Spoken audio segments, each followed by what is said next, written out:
we all seen the viral video of Anthony flipping off the guy in the crowd and things like that. It was some big Huggy Bear fucking Cheeto dust, probably drinks nacho cheese out of a straw looking fucker.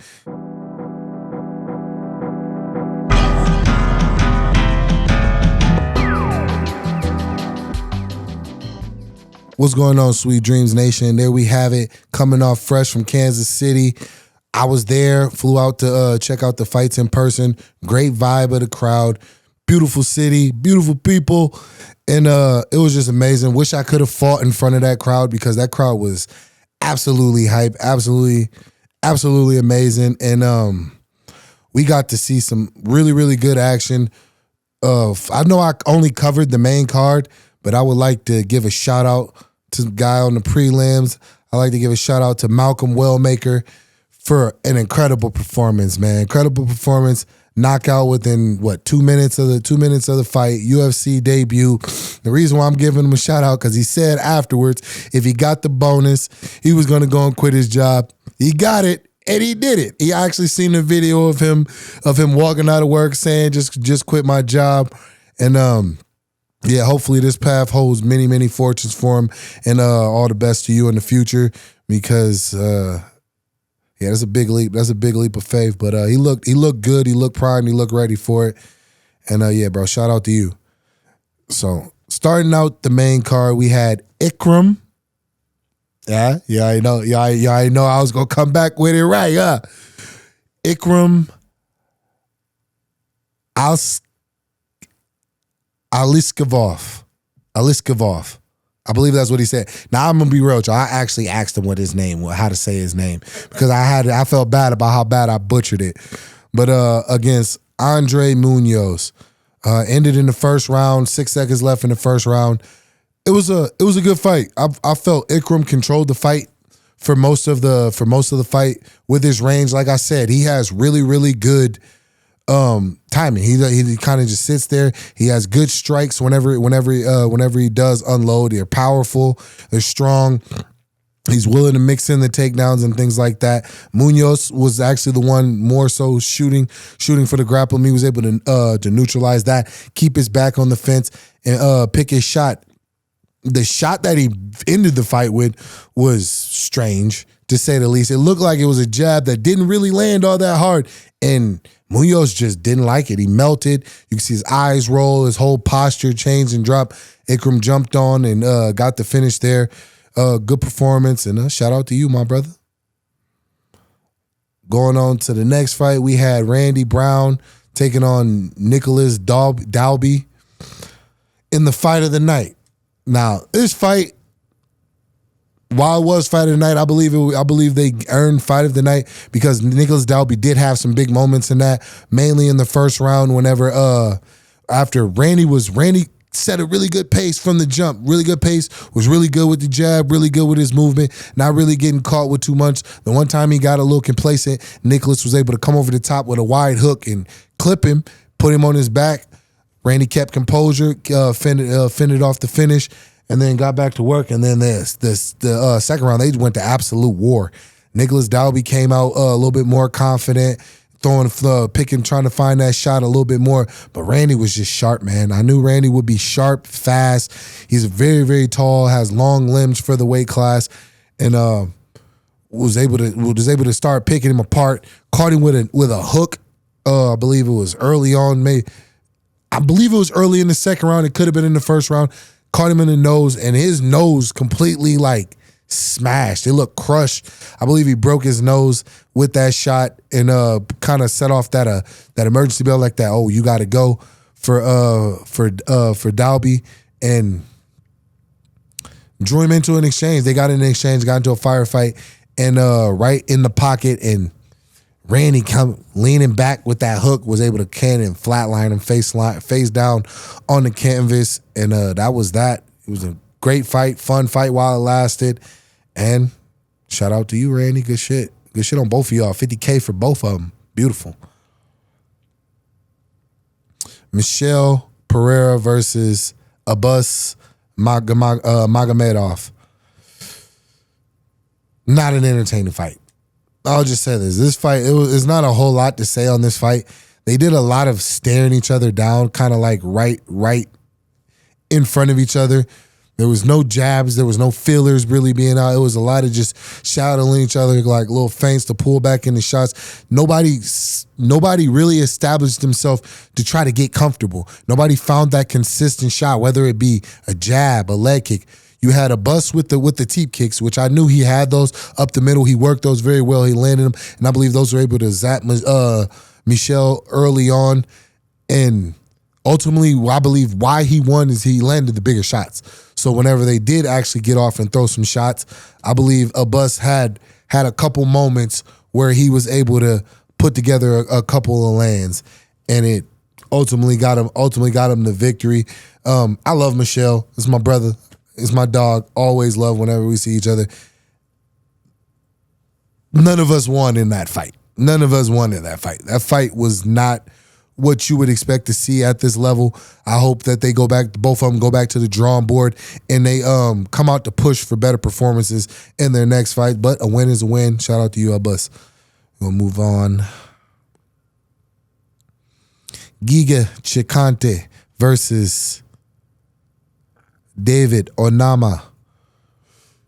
Good fight. It was a good fight. Early on, Giga with those kicks, man, were really, really powerful. But what I've come to realize a little bit with Giga is he kind of just relies on just blasting that kick up and it hitting you so hard that it either catches you and knocks you out, or you just don't want to continue. There's no real strategy to set it up to use it to break you down, right? And I felt that the way that the first reaction that he got off of that first leg kick early on, he should have kept going. That should have been the plan. Work that kick to the leg, work it to the body, because when he lands the body, Onama, he kind of tightened up a little bit, because you could see that they're powerful kicks. They're powerful kicks. He was finding fairly good shots early on. I believe Giga was winning the fight, was winning that first round up until the fact that David Onama decided to switch it up and go for the takedown. He got him down, was able to hold him down, was able to make him work, put him in that grinder and that blender of work, and kind of wear on him. Came out second round. David was able to land some shots. Early on in the round, and then went right back and was able to get right back to the takedown and was able to get him down and control him. And that was kind of the story of the fight.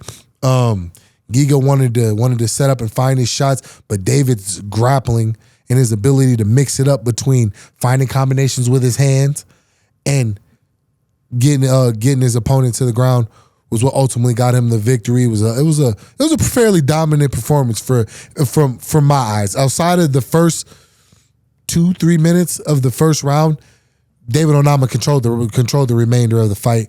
It was a beautiful performance, a good show of a mix of steel, of well-roundedness, and shout out to you, brother.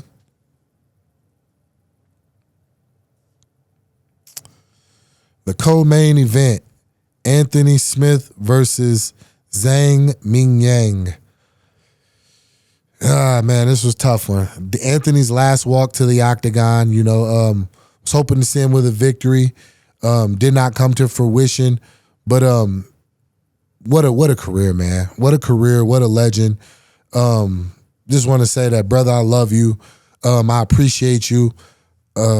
A lot of the things, a lot of comfortability in a lot of ways that how do I say this? I don't want to mess it up. A lot of things that way that I found my way in this game came from a lot of advice from Anthony Smith. As a lot of y'all know, Anthony came out on short notice. Whenever I took the title fight against Glover on short notice, he had spent an entire fight in there with Glover, 20 plus minutes. Had some success and things, and the game and the little details and things that he gave me about his experience in there ultimately helped me put on the dominant performance that I did to where I could realize my dream and become champion. And that just speaks to the person he is, more so because of the simple fact, me and Anthony were scheduled to fight each other. We were scheduled to, a lot of people don't remember, me and Anthony were scheduled to fight each other when I was called and offered the title shot. They didn't tell him. He found out on the desk in the worst way. I wasn't able to get a hold of him because he was working. And obviously he was rightfully so pissed about it. and annoyed, but he put that aside and came out and helped me still. Like that just speaks to the man, bro. This just speaks to the man. And I'm gonna talk about the fight. I'm gonna talk about some things that happened after the fight as well. But I wanna give a shout out to Anthony and just the career he's had, the amount of fights, the amount of everything he put into this game, right? And that's the thing about this. It's just like basketball or football. When you put certain things into a game, you leave it out there as a beacon, as a light to shine away for other people, right? So there's definitely things to be learned from Anthony Smith and from his career. Like he said, I'm glad that it happened. I'm not gonna be sad that it's over. I'm gonna be happy that it happened. And I'm gonna take the things that I learned from him, all the game that he gave me, and all those things, and hopefully light and have the same amount of the same success and just a great career, great career, close it out on my terms and things like that, as he did. And yeah, bro, just thank you, bro, just thank you. In the fight started out. Anthony came out with some fire. Hands up high. He was able to roll a punch from the jump and hit. He actually hit Zhang with a right hand that his eyes rolled. He kind of buckled back into the cage from there, and then he got into the. They started working to get into the clinch. As I felt he would have a good advantage and things of that nature in the clinch, and start trying to work the elbows. Zhang backed up. He was able to land some really, really good leg kicks. Really, really good leg kicks. As I said in the breakdown, sometimes with a guy that's a little older, maybe you want to work on him and things like that. Leg kicks can be a thing, and I think those leg kicks ultimately kind of took a really, really good damage on Anthony. He landed some really, really clean ones, and then they started working in the clinch, and I believe the footwork, kind of was a little bit hampered from that moment. Anthony was able to start getting off a little bit, landed some elbows, but I believe that reminded Zhang that he also can throw elbows, and he was able to start unloading some elbows of his own, and they were effective. He was able to cut him open, daze him, rock him a little bit, and ultimately just started pouring on the elbows, and ended up getting him down, ended up buckling him and getting to the finish, and ultimately the end of Bro's career. Now, after the fight, we all seen the viral video of Anthony flipping off the guy in the crowd and things like that. It was some big Huggy Bear, fucking Cheeto dust, fucking probably drinks nacho cheese out of a straw looking fucker just in the crowd, just talking and just disrespecting him. Now, that's the one thing I hate about this whole thing, is the fact that he had to go out of his career on that type of disrespect after everything he's put into it. This man could have easily been a champion, could have easily given John Jones another loss with just one word of saying, I can't see, or I can't continue.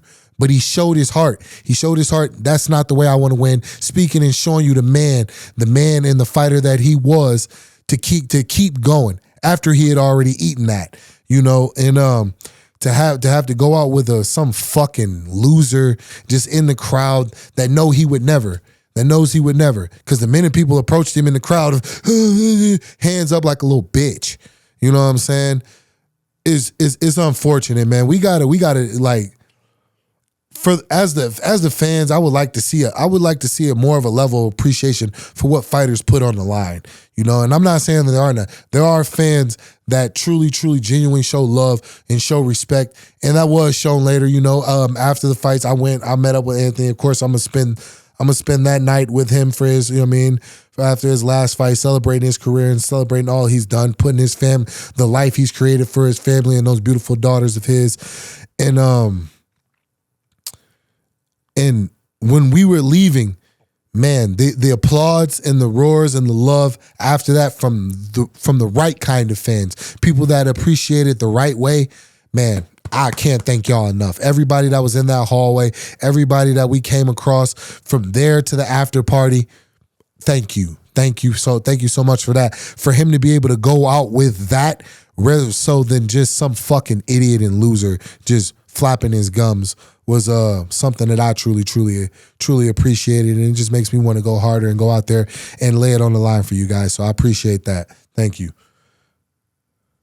Moving on to the main event of the evening. Ian Machado Garry versus Carlos Prates. I told y'all Ian ain't no joke, man. Now, I'm going to say this because I said this whenever I went and I first met Ian and I first sparred with him. I was like, oh, this motherfucker's going to be a problem.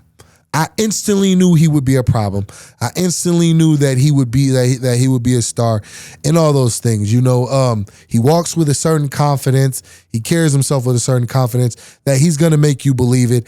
And then he goes and he puts in the work and he does things that are really on a high level, really on a high level. His patience, timing, his movement, his understanding of the game of what to do and when to do it. He's got all those things, and those things are ultimately what help him win this fight.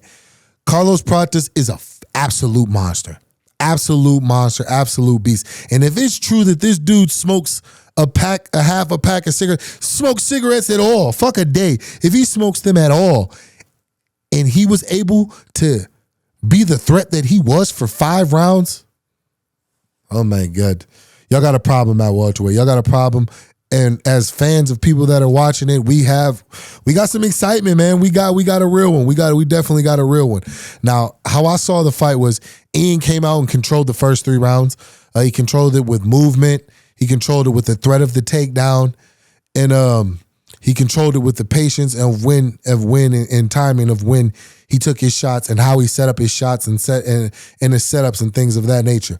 Now, he did kind of wear out, which is weird. You would think the guy that smokes cigarettes would get tired, would be a little bit more weary as the fight went on. But no, Ian putting in all of that work and putting the pace in that he did. That's the thing about how he was moving, the pace that he put on him, the way that he was able to wear on him, and have the success early.